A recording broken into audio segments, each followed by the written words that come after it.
अयोध्या में राम मंदिर में दिए गए दान की चोरी का मामला थमता नजर नहीं आ रहा है। दरअसल ये बात जून महीने से, बल्कि उसके भी एक महीना पहले से, जब ये हवा में थी, ऐसी अफवाहें थीं और खबरें थीं कि राम मंदिर में इस तरह का कांड हुआ है, तब से ये बात लगातार अलग अलग तरह से उठाई जाती रही है, कही जाती रही है।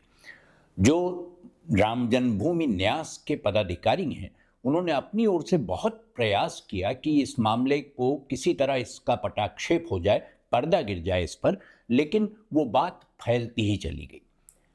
उनका कहना है, ट्रस्ट के पदाधिकारियों का कहना है कि जो भी दोषी पाया जाएगा इस कांड में, उसे सजा होगी, वो बच नहीं सकता। सवाल सिर्फ इतना है कि यह सजा कैसे होगी। अवध पंच में मधुकर उपाध्याय का राम राम। राम मंदिर में चोरी की घटना का विवरण जान लेना जरूरी है, इससे पहले कि हम आगे की बात करें। टाइम्स ऑफ इंडिया में एक क्रोनोलॉजी छपी है, क्रमवार विवरण छपा है, जिसमें यह कहा गया है कि पहली बार अप्रैल के महीने में ट्रस्ट के अधिकारियों को, पदाधिकारियों को यह शंका हुई कि शायद मंदिर में इस तरह की चोरी की घटना अंजाम दी जा रही है। उन्होंने इस पर अपने ढंग से सोच विचार कर कुछ करने की बात सोची और इसके बाद पदाधिकारियों में से कुछ पुलिस को साथ लेकर उन ठिकानों पर गए जहां उनको संदेह था कि यहां से चोरी की संपत्ति, चोरी की रकम बरामद हो सकती है।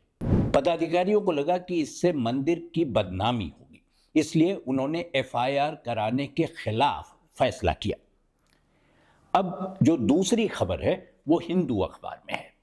उसमें क्रमवार ये विवरण दर्ज है कि किसको कितने पैसे या कहां से कितने पैसे बरामद हुए। वो विवरण इस तरह समझ लीजिए कि एक अविनाश शुक्ला है, उनके यहां से 20 लाख रुपए, करुणेश पांडे के यहां से 18 लाख रुपए, अनुकल्प मिश्रा के यहां से 16 लाख रुपए, लवकुश मिश्र के यहां से 14 लाख रुपए, रामशंकर मिश्र के यहां से 7 लाख रुपए, मनीष यादव के यहां से 2 लाख रुपए और टिन्नू यादव, जिसका जिक्र मीडिया में सबसे ज्यादा था, 1 लाख रुपए बरामद किए गए। इंडिया टुडे ने इसी को तोड़कर समझाया है कि यह तारीखवार अगर इसको देखें तो ये घटनाएं कैसे हुई। इंडिया टुडे का कहना है कि 4 जून को मंदिर के पदाधिकारियों को विश्वास हो गया और सही रूप से उनको पता चला कि मंदिर में चढ़ावे की चोरी हुई है। 5 जून को मंदिर के पदाधिकारियों और पुलिस ने छापा डाला। 5 से 7 जून के बीच तमाम लोगों ने, कई अन्य लोगों ने, जिनके घर छापे पड़े उनके अलावा भी, वो राशि इंटरनेट के जरिए वापस कर दी ट्रस्ट को, जो उनके ऊपर जिनको लगा होगा कि उन्होंने ये संपत्ति मंदिर से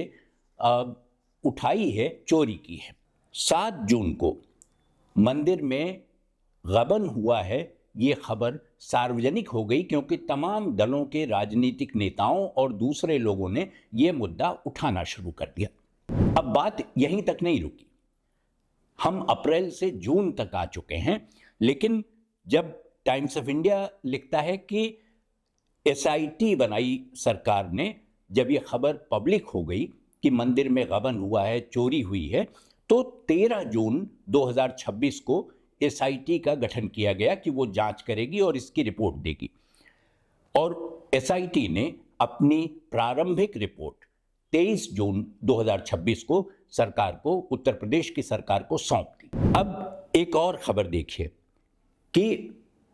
और ये महत्वपूर्ण है, यहां से बात समझ में आनी शुरू होती है कि इतने विवरण देने का मतलब क्या था। हिंदू में खबर है कि 25 जून 2026 को चोरी की शिकायत पुलिस में दर्ज की गई। उसी दिन 25 जून को एफआईआर दर्ज हुआ और केस रजिस्टर कर लिया गया। 25 जून को ही 8 लोगों की गिरफ्तारी हुई, जिनमें वही लोग शामिल थे जिनका नाम पहले हिंदू अखबार के हवाले से हमने आपको बताया, और ये बात जो एसआईटी की रिपोर्ट है उसमें भी दर्ज है। 29 जून को पूछताछ के बाद इन लोगों को पेश किया गया अदालत में जो लोग गिरफ्तार किए गए थे और उनकी न्यायिक हिरासत 13 जुलाई तक कर दी गई। पुलिस ने बाद में इनमें से कुछ लोगों का रिमांड लिया ताकि उनसे आगे पूछताछ की जा सके। अब सवाल ये है कि अगर गिरफ्तारियां बाद में हुई, अगर एफआईआर बाद में दर्ज हुई, अगर केस बाद में रजिस्टर हुआ, तो उसके पहले हुई बरामदगी अदालत में किस तरह सही साबित होगी और कैसे पुलिस या जो मंदिर के पदाधिकारी हैं उसे अपने केस के रूप में सामने रख सकेंगे ताकि उन लोगों को दंडित किया जा सके जिन्होंने ये चोरी की है। जो पुलिस मैनुअल है उत्तर प्रदेश का, वो बहुत स्पष्ट है इस मामले में, और ये बात पुलिस के तमाम आला अधिकारी भी कहते रहे हैं कि जो पुलिस का ढंग है काम करने का, जो उसके लिए तरीका बताया गया है, जो उनकी नियमावली में दर्ज है, वो ये है कि सबसे पहले एक रिपोर्ट आती है, पुलिस को दी जाती है, जिसमें रिपोर्ट करने वाले व्यक्ति का नाम, उसका पता, उसका पूरा विवरण और ये कि किस तरह की चोरी हुई है, कितनी संपत्ति की चोरी हुई है, ये सब उसमें दर्ज होता है। जो दूसरा चरण है उसमें ये इन डिटेल्स के अलावा ये लिखा जाता है कि ये इसके लिए पुलिस जांच करे, ये अनुरोध होता है, और तब पुलिस उस शिकायत के आधार पर एफआईआर दर्ज करती है और केस रजिस्टर करती है। इसके बाद पूछताछ होती है, इन्वेस्टिगेशन होता है और तब बरामदगी होती है, रिकवरी होती है। यहाँ जो इस मामले में बिल्कुल दूसरे ढंग से वो बात सामने आई कि रिकवरी पहले हो गई, एफआईआर बाद में हुई। अब जो पुलिस मैनुअल है वो साफ साफ कहता है कि जब रिकवरी के लिए पुलिस अधिकारी वहाँ जाएंगे तो वो कैसे काम करेंगे और कैसे इस तरह का साक्ष्य जुटाएंगे जिसके आधार पर अदालत में उनको अपनी बात रखने का अवसर मिले और अदालत उसे स्वीकार कर ले। बहुत स्पष्ट रूप से मैनुअल कहता है कि इन लोगों को, पुलिस को, जब वहाँ वो रिकवरी के लिए जाएंगे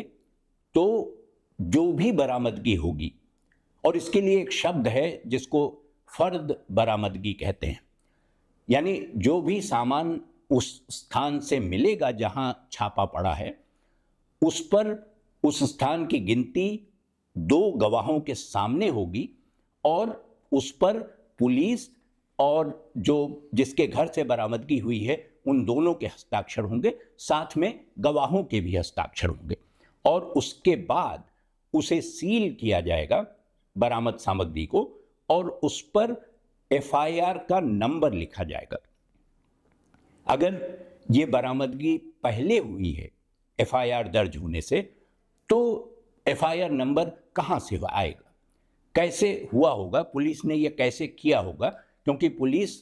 छापे मारने में लोगों के ट्रस्ट के पदाधिकारियों के साथ थी। तो अगर ये नहीं हुआ, और बल्कि एक आला पुलिस अधिकारी ने तो ये भी कहा कि जब इस तरह की रकम और बड़ी रकम बरामद होती है तो पुलिस इसकी जो फर्द बरामदगी है उसके साथ इसकी सूचना इनकम टैक्स के अधिकारियों को भी देती है कि उसे इतनी संपत्ति यहाँ से बरामद हुई है। ये मालूम नहीं है क्योंकि ज़्यादातर खबरें अयोध्या से संबंधित अब भी सूत्रों के हवाले से आ रही हैं, इसलिए निश्चित तौर पर यह कहना बहुत कठिन है कि कौन सी बात किस हद तक सही है या किस तरह कही जा रही है। राम मंदिर में चोरी की घटना असाधारण है, उसकी गंभीरता असाधारण है और उस पर कार्रवाई भी जो होगी वो कड़ी ही, सख्त ही होनी चाहिए, वो भी असाधारण होनी चाहिए। लेकिन जो मामला है उससे यह कतई पता नहीं चलता कि पुलिस और ट्रस्ट के पदाधिकारी दरअसल इस मामले को लेकर वाकई गंभीर हैं भी या नहीं, क्योंकि जब एफआईआर के पहले बरामदगी हुई है तो उनको कोर्ट में साबित करना, अदालत में साबित करना, बड़े वकीलों का फैज़ाबाद में, अयोध्या में जो कचहरी है वहाँ कहना था कि ये बहुत कठिन होगा, इसको साबित करना, अदालत इसे हो सकता है नामंजूर कर दे।